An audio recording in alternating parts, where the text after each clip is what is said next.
Who are the coolest dudes on the planet? United States veterans. What's the coolest sport on the planet? Pro wrestling. And what would be the coolest podcast on the planet? That would be this one. U.S. military vets talking pro wrestling. This is the No Shave Man Cave. Two badass disabled vets sharing their love of pro wrestling, giving you their perspective as fans, talking about current events and matches, history of titles, and who knows what else. Let's do it. Welcome to the No Shave Men Cave. Now your hosts, Ellie Jair and Jay Tilley.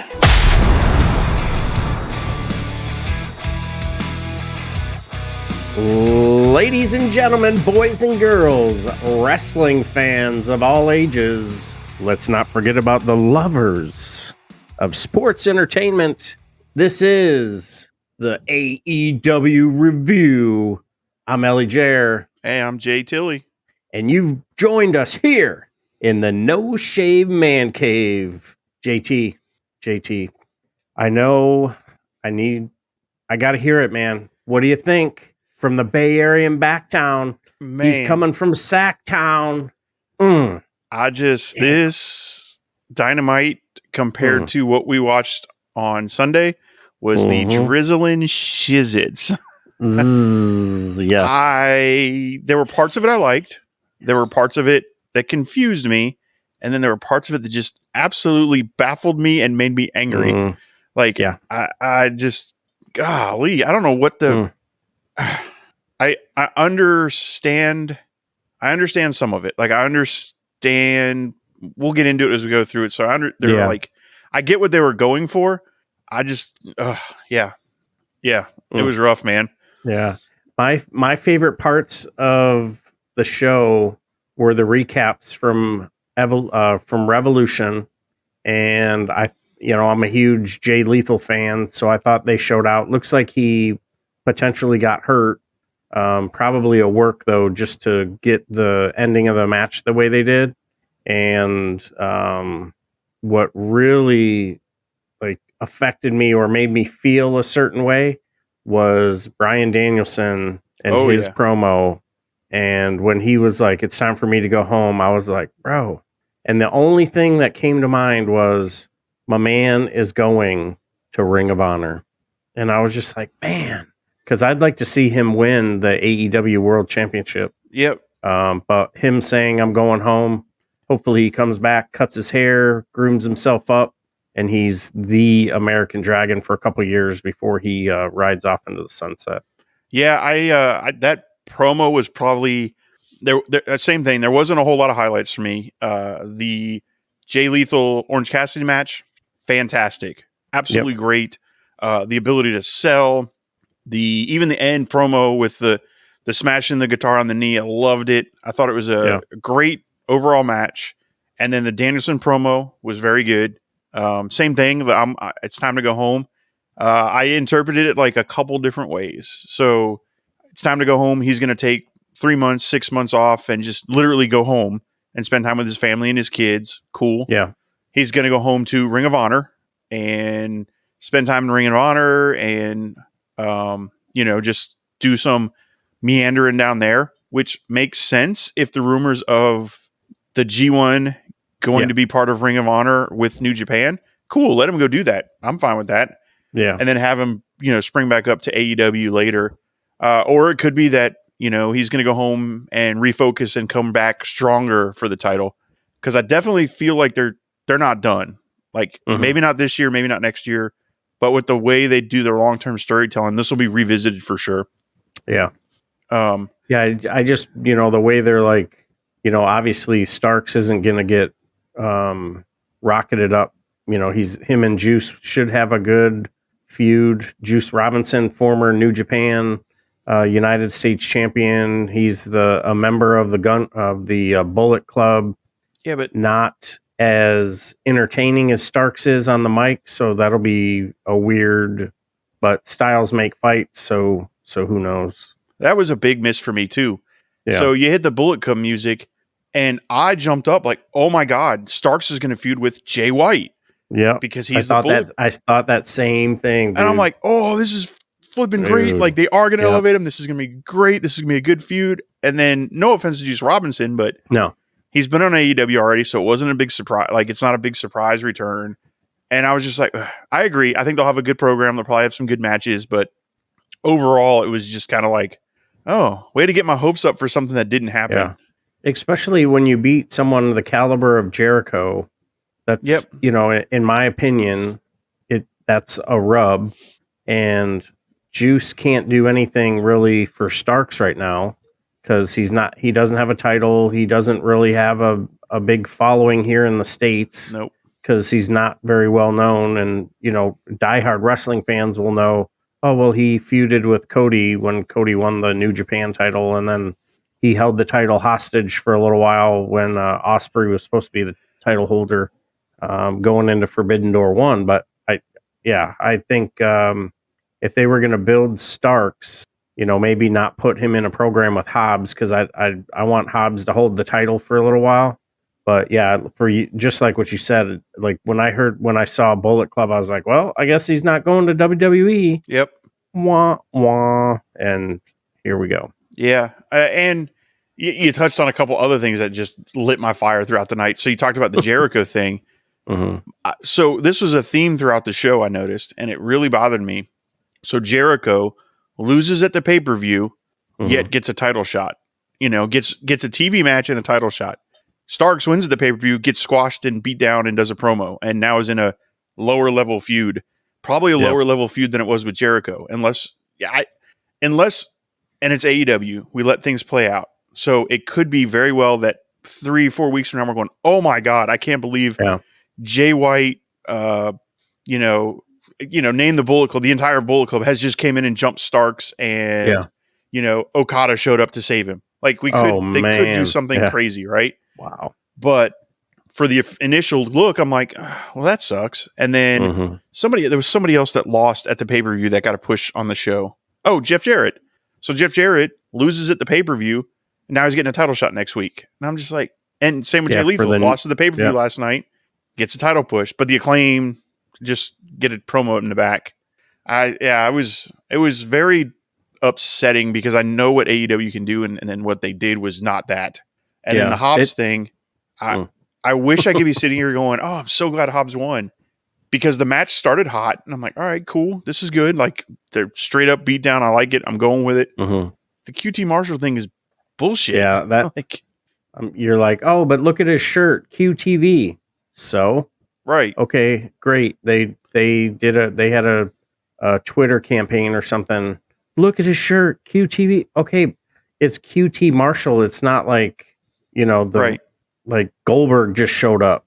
Right. Which, I hope Goldberg said he deserves one more match. Allegedly, it will be coming soon to a ring near you in Saudi. Yeah, I just heard him and Roman. So I think the effort was there. The boys and girls put out, but the creativity and where the connecting, threads are, like, okay, I'm going to further this story by doing this. I'm going to further this story by doing that. I like how you see a title change. I like how they're renaming the All Atlantic title to the International title. I think that's cool. Not the Intercontinental title, International title. International title. But yeah, I didn't even think about the folks that lost their match now all of a sudden are getting a bigger push. I am looking forward to seeing the three-way dance for the trios titles, just because just imagine all 9 of those men hitting their spots in the match. That's like 9, 10, 11 minutes right there, because you're gonna have to set the stage and do all that, and then having FTR back, that was a really emotionally charged promo that they put over over the airwaves. I'm excited to see what they're gonna do. Yeah, I think the 3-way match is, yes, it's gonna be good. they could, I don't know. I felt like they could have done some other things. However, like I said, I see what AEW is trying to do. They're trying to kind of hit reset, right? The pay-per-view's over. All the storylines are done. So now they're kind of bridging off into other storylines or tweaking the storylines that are happening. So I kind of like bringing Juice Robinson out, you know, now maybe he will get a push and we're going to go, oh, Juice is really good. Cool. I like this part of it. And QT Marshall, whatever. I can't think of a justified reason to do that one, but yeah. You know, Wardlow though, poor Wardlow was like the hottest thing going in AEW for a while. And he's just the last, 9, 8, 7 months, whatever, has just been on the roster. Yeah. Right. And that's a shame. Hobbs's win should have meant more. And I just felt like it just happened. Like I couldn't really celebrate it because I was so pissed at all the other stuff that happened. But like I said, I see the effort there. And again, it's AEW. We let it plan out. And I like 3 weeks from now, either they're going to scrap it and they're going to put on a show. We're going to go, oh, I don't remember that crappy Dynamite because this one's awesome. Yeah. Well, like next week's shaping up to be an amazing show. But yeah, it's going to be an international crowd too, because they're going to be back in Canada. And you know, you're going to get some Canadian Ottawaans, I think they're called, with Omega and Jericho. Hometown. So I think that's pretty cool. And you know, I don't think, there's going to be a lot of people in the ring, which is one of the reasons why I had a problem with that tag team battle royal.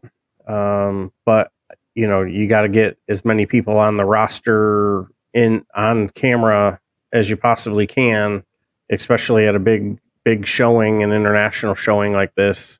But it was confusing in part, but like you said, you know, we're hitting reset. The Elite, maybe they go back and focus on tag team wrestling, and Omega focuses on singles wrestling. This match leads to Jericho and Omega, which I don't really want to see, because I don't want to see Jericho tied to a feud right now, because he just like drags it on and drags the person down. Because like, how does Starks win and now he can't make Juice and Juice can't make him? Right. They're not vying for a title. They're just going to be, and like you said, I mean, there might be something that it'll all of a sudden make sense. But yeah, I mean, maybe we're setting up for, you know, Adam Cole and Ricky Starks versus Jay White and Juice down the road. Who knows? Like it could be something like that. But yeah, as far as like the initial, and AEW does this all the time. I will say that I believe House of Black will win next week, and either we're going to spin off into a JAS versus the Elite saga, which could be a lot of fun because they're both goofballs and can cut up. Yeah. Or we're going to spin off into Kenny Omega getting, you know, hey, Bucks, I'm going to go do the singles thing for a while. You know, I was reading, I don't remember if it was on Twitter or where I read it, but like one of the fantasy bookings, it might have been one of the What Culture guys, was talking about like they lose and then Omega blames the Bucks. So he decides to, you know, split off, and then you get Takeshita and Omega versus the Bucks down the road. I'm like, that would be fantastic. You know, I wouldn't be mad at that. Yeah, and then you're building Takeshita up. Yeah. Or the other thing you could set up with, and this one sparked with the end of the show with the Blackpool Combat Club turning full on villains and beating up the Dark Order, and like, you know, Hangman kind of being like, I'm done with this, and then nope, no, you're not. Well, Hangman is still tied to the Elite, so maybe the Dark Order gets taken out, and now you're setting up the Elite versus Blackpool Combat Club. And so I'd be okay with those pairings too, you know. Maybe they mend the fences, so Hangman is back in the fold with Omega and the Bucks, and you know, I just thought of something. What if going home from Danielson means going back to the Blackpool Combat Club? So his going home is meaning refocusing on what he'd been doing, which is working with Mox and Yuta and them. Now you have your 4 people, Danielson, Moxley, Yuta, and Claudio versus Omega, Hangman, and the Young Bucks. Hey, I am there for any combination of those matches. Yeah. Twist and turns, the stories they would tell. You could ride that out to the pay-per-view and then do a blood and guts between the 8 of them. Oh, man. So see, that's the thing, right? Like that's why I love AEW man. is because they let us do that because the product has shown that you can do that. So yes, this was a dumpster fire of a Dynamite in my opinion, but it opens up the door to like all this like, but what if? Whereas, the other sports entertainment company, you don't always see that kind of stuff. You just kind of, whatever. Yeah, that'd be awesome because it seemed like what happened with Hangman getting jumped at the end that he was going to be more aligned with the Dark Order, but putting it like that, I think would definitely make a lot of money, and that would play out for call it 6 months, 5-6 months. By that time, MJF's title run starts to kind of wind down, and they figure out a way to get either Omega or Bryan or even maybe Starks or Hangman or Mox. There's Darby so many Allin. people that go after him. Yeah. I don't think Mox will hold the title for a while, and I don't think Hangman will hold the title for a little while.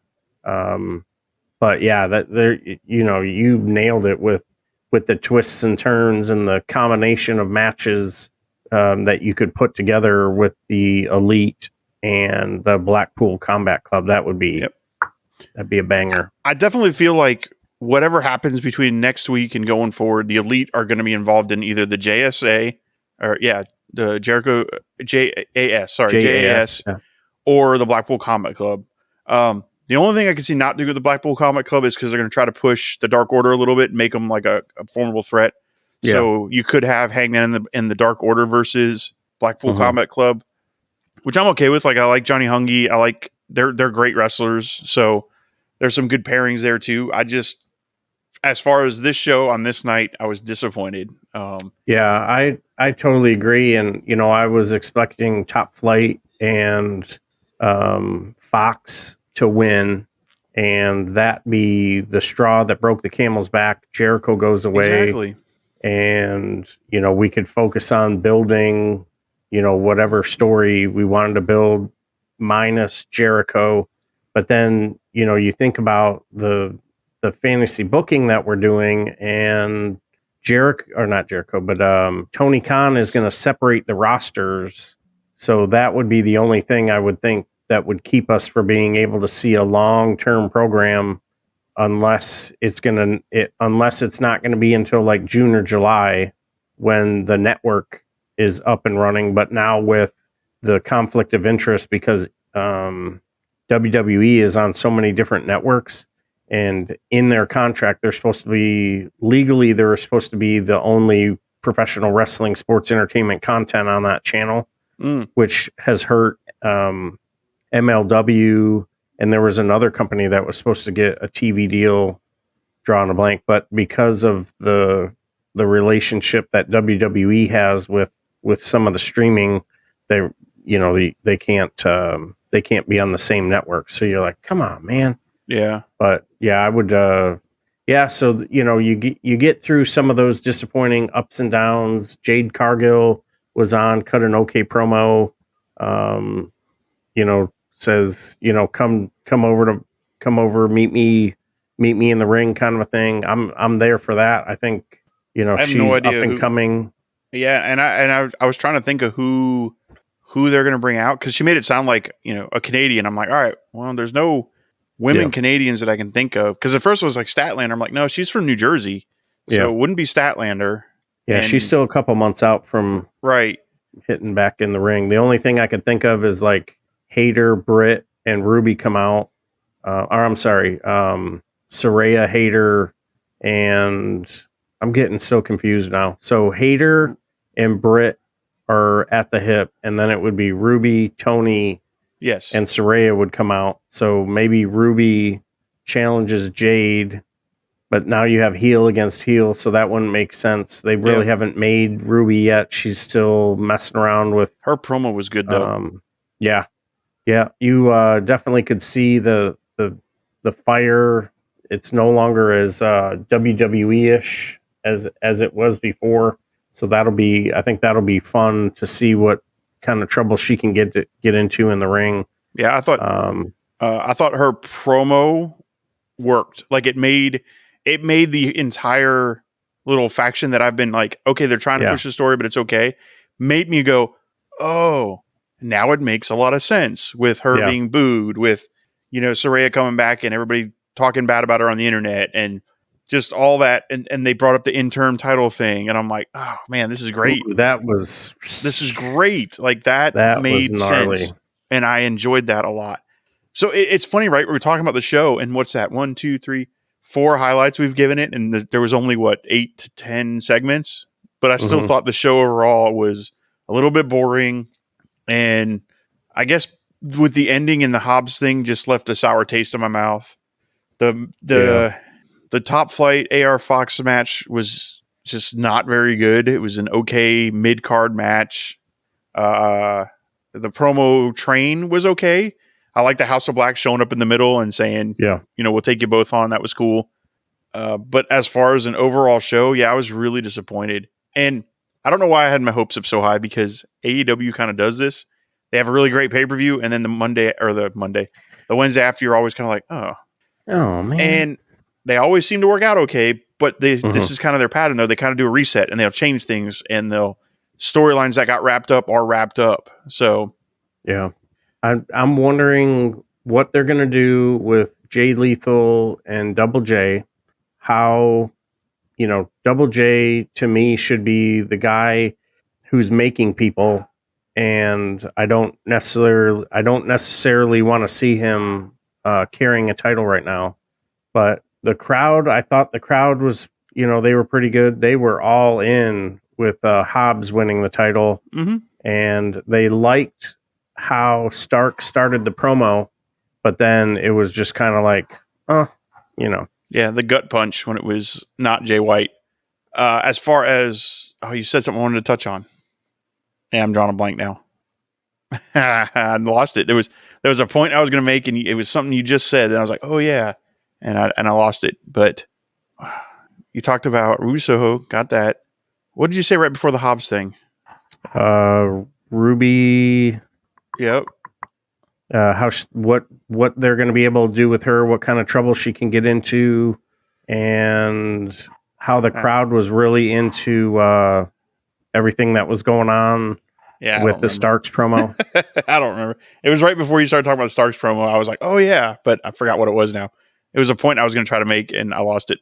Damn, that sucks. Because I know it would have been fire. So it'll probably come back to me, and I'll be like, oh yeah. Yeah, we'll find it.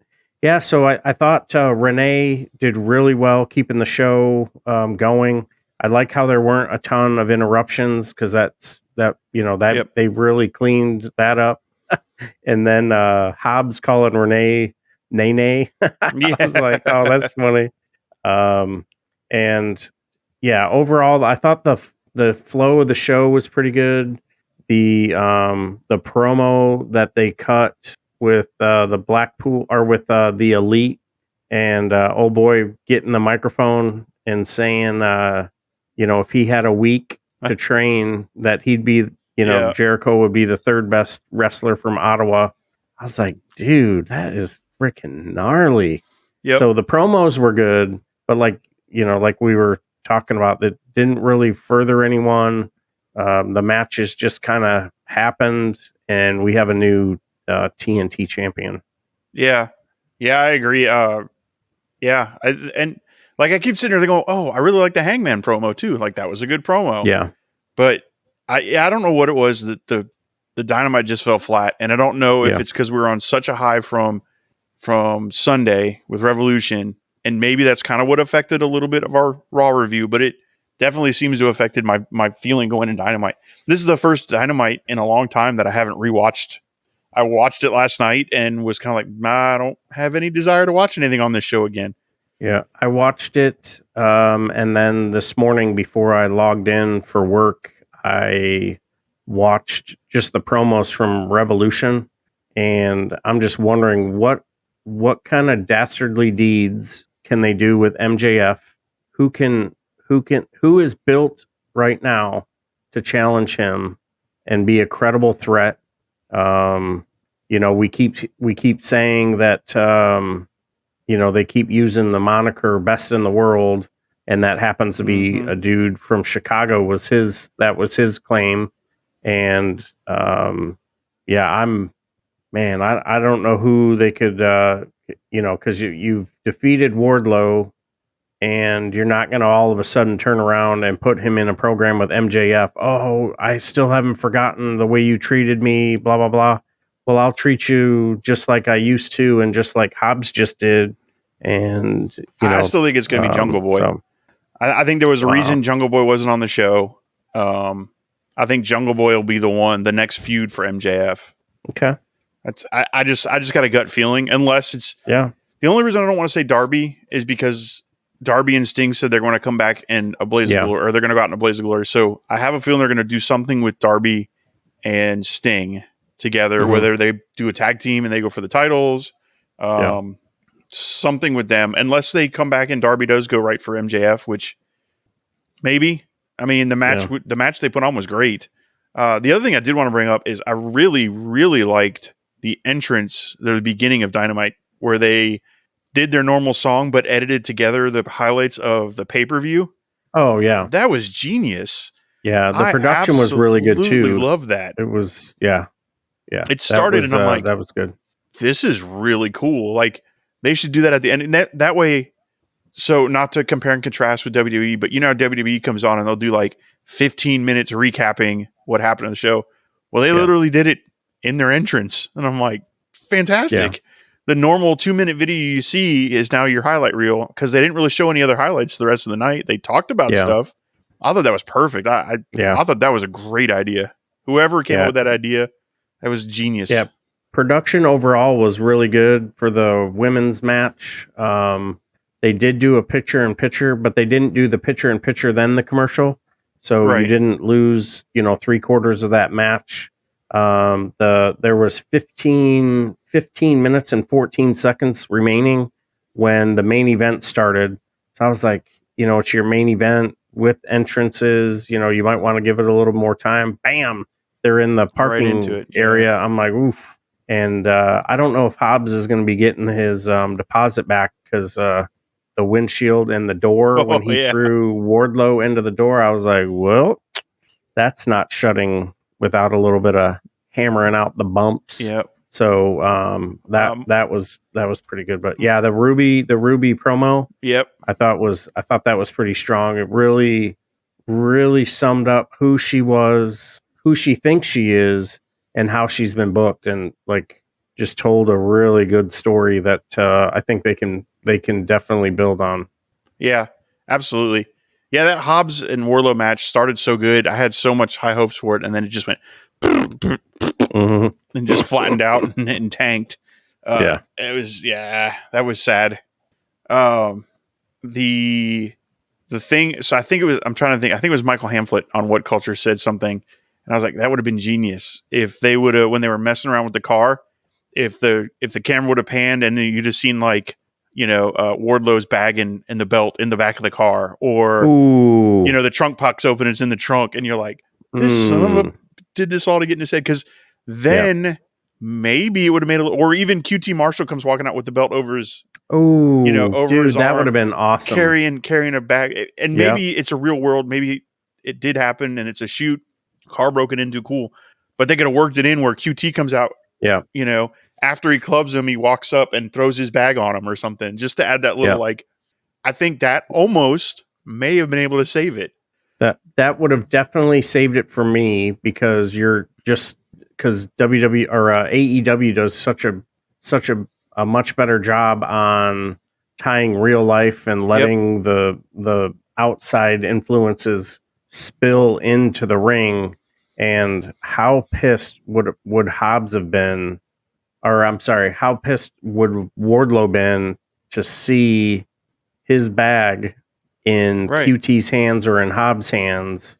Like, oh man, I think that would have been awesome. Like, that would have been like one of those, all right, that saved it a little bit. But again, it's AEW. I'm willing to let it all play out and pan out and see what happens. Yeah. I think we'll probably see a little bit of a feud for Hobbs and Wardlow. I don't know. The QT Marshall part of it, AEW is so good at listening to the fans and listening to the reaction that Twitter and people like us on podcasts with, our 3,000 plus downloads now. Nowhere near 50 million, but 3,000 plus downloads. But they do such a good job of listening to the fans, to everybody, that it's not like it's going to take 6 months for Tony to course correct. He may come out next show and then we'll see a video package of QT Marshall breaking a car window and stealing stuff. Might be a little after the fact, but then now, and you wrapped it up. Yeah. And he's just really good at that listening to what the fans want and what the fans want to see and hear. So it's not like I feel like, oh, that's it. AEW's done. They're toast. They're in the trash. We're going to go on to just a monopoly of WWE again. I don't think that at all. I just think it was a off night. Agreed with what they were trying to do, did not agree with how they got there, for sure. And I would say my final rating on this one is probably 2.5 beards. Dang. I think it was right about level with Raw, to be honest with you. And I forgot what I gave Raw, but I gave it 2. And, I think I did 2.5. It's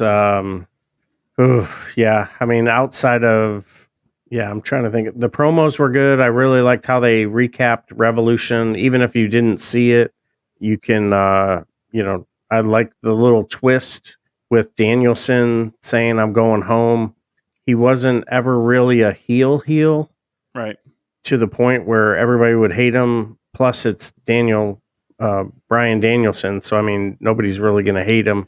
So, but if they're going to run a program, they're going to have to do it before the Ring of Honor network is up and running.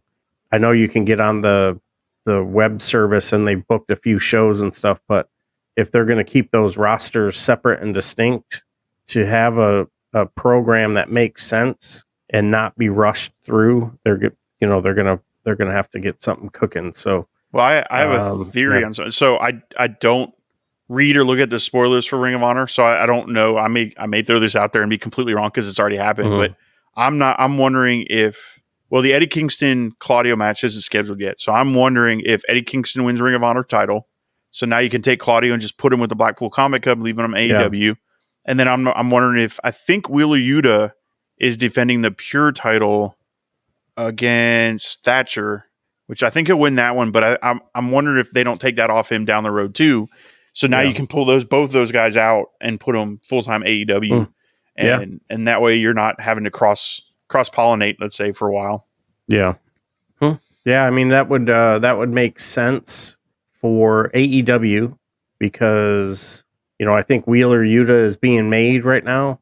I think Claudio is going to get more visibility and credibility being on AEW. Not that Ring of Honor is not going to be ridiculous, but so you're not messing up. But now, I mean, if the other thing too, and I don't know how he would do in Japan, his style, Claudio's style in Japan, especially if they're going to have like a tier in the G1. So, has Claudio ever been a heel?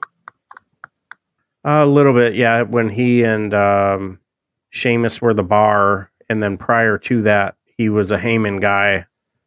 When he held the United States title. Okay. So. Okay. I was just curious because I saw a little something in that flare up when he beat down Hangman that I was like, ooh, I like this aggressive, pissed off Claudio. Yeah. So I'm curious if we're going to see, because Yuta's been kind of turning that way with his whiny little attitude. He's been going heel. Moxley definitely just flipped the script and went heel last night. Yes. And I think Claudio is a heel in that violent style he does. That they could be a pretty damn good heel faction. Yeah, it's a good pairing, and the style that Claudio has, I think, is really good. And you had mentioned how Mox did the flip the script or flip the switch, and he's been building on that. Holding the blood choke a little bit longer after the bell, and one of the guys who's out right now called that a chicken shit move. So I think that'll be interesting to see how that plays out in the storyline. But yeah, I like what you're saying. they'd be a really, really good heel group. That'd be awesome. Cool. Yep. So it's 2.5 for me with an asterisk that I may come back in 3 weeks and go, God dang it, I didn't see all this coming. This is awesome. But as far as in the moment, in the time, it was not a very good one. 2.5 for me. And you said 2 for you, right? Yes, sir. Yeah, I'm going to give it the old Dos Beardos. That's the best I can do tonight. Yep. Well, that being said, on a very disappointing Dynamite, again, which is weird because there was some really good stuff on it. You know what I think it is? Not to keep prolonging this. I don't think there was one match. I don't think there was that all-star match. So AEW typically puts on that blow away, holy crap, what did I watch match? Yeah. And there wasn't one. Not that saying the Jay Lethal Orange Cassidy one wasn't a good match, but usually you get that adrenaline in my veins, like, oh my gosh, what a match. The fantasy booked match. Yes. You're like, oh, jeez, I didn't even know I wanted to see those two. Like Gable and Cody. Like that was, something like that.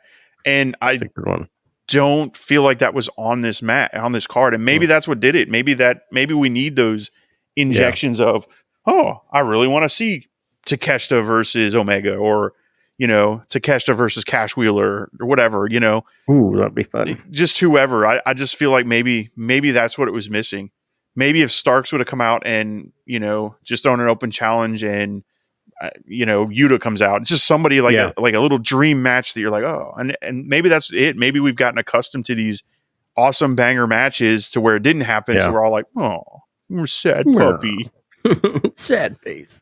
But with all that being said, we want to thank all of our fans. I hope we weren't too much of a downer on this show. I like I said, I don't believe this is the end all be all for AEW. They're going to bounce back. It'll be fine. We're getting to the next pay-per-view cycle and be like, oh my God, I can't wait for the pay-per-view. Yeah. So, but please follow us on all your socials at No Shave Man Cave, Twitter, TikTok, and Instagram. And we're available wherever you get your podcast from. Give us a listen. Drop a 5-star review. Please leave some comments. If you're on Twitter and following us or not following us, go ahead and follow us, and you can drop some comments. We like to hear what you guys think, and can only improve with feedback. So if our voices are too loud or too echoey or too soft, or we say too much, or you hear me drinking my Coke and burping, whatever the case is, like let us know so we can adjust those and fix it, because I can speak for myself and probably speak for Ellie J there. We're in this for the long haul. Oh yeah. We would like to continue to do this and enjoying it.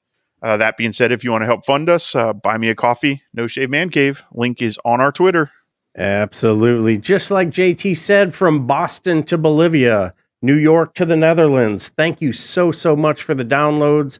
Get us where you get all of your podcasts, including iHeartRadio. Listen to that a couple days ago. The sound quality was terrific. So nice job to JT on the edits. So until next time, stay safe. Look out for one another. Look out for yourselves. And I'll see you on the floor. You've been listening to the No Shave Man Cave. If it's pro wrestling, we're talking about it. Unless we see something shiny and wander off into the woods. If you hang around long enough, we'll eventually come back. We hope you've enjoyed the show. Fire off your comments and be sure to leave us a 5-star rating, and we'll be back soon. But in the meantime, hit us up on Twitter, YouTube, and TikTok at No Shave Men Cave. Y'all be cool, and we'll see you next time on the No Shave Men Cave.